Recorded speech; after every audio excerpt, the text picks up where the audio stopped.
Hey y'all, welcome back. All right, this is going to be lecture, man, I don't know, 21 or something. It's going to be chapter 20, Costa Rica. Costa Rica is another one of the few really great stories of Latin America.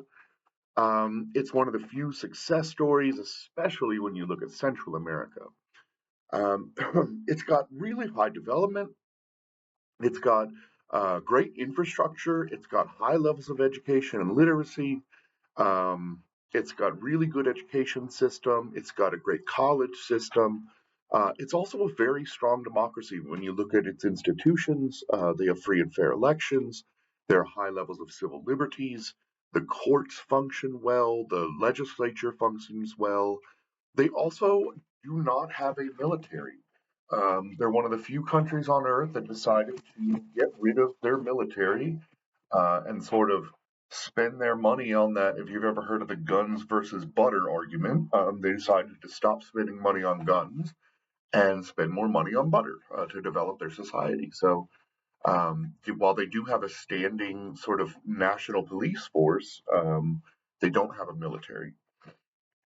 Okay. They're pretty isolated.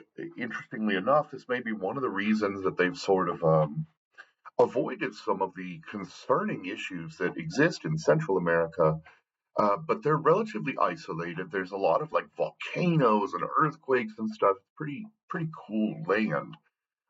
They kind of have poor farmland. Only like 50% of their land is really arable. So the farmland is good. I shouldn't say that, but it's limited, right?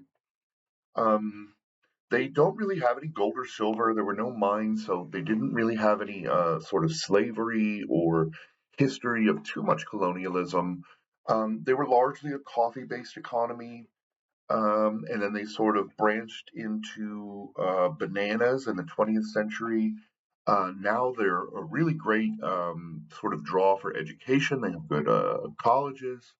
They're a growing tech hub in the tech industry, and a huge portion of their economy now is tourism. Absolutely beautiful place with beautiful beaches.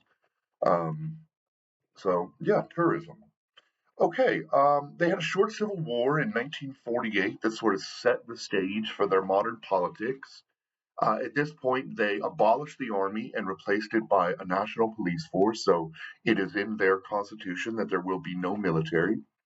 Figueres, the winner of the coup in 1948, immediately gives power back to the guy who had won the election um, to sort of set the standard for democracy. Sorry, my cat wants to go in. Come on, Shaker, quit fooling. Go, go. All right, anyway. Figueres gives, who had taken over, gives up power immediately, basically, to the um, the Democratic winner.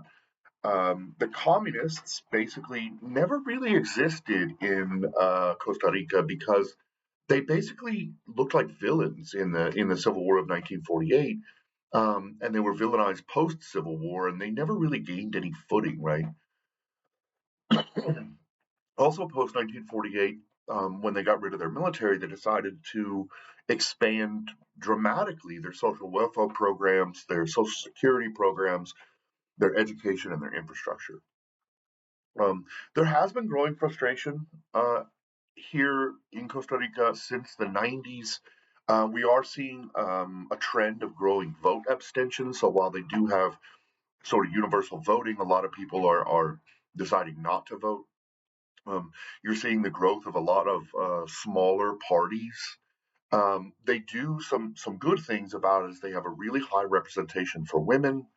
Um, but one of the problems here is that they're in that central corridor, right? And so they have this huge influx of immigrants coming from places like Venezuela, Nicaragua, Honduras, and El Salvador. And this can cause some issues with their society and cause some frustrations. Um, okay, the government itself actually has separate and equal branches of government. It is a presidential system, just like most of Latin America. They have 4-year terms, and also like most of Latin America, they have a unicameral legislature. I'll leave it there. I think the history and the differentiation is more important than the rest of it when it comes to Costa Rica. And then the next chapter will be the last, which will be Mexico. Have a great day.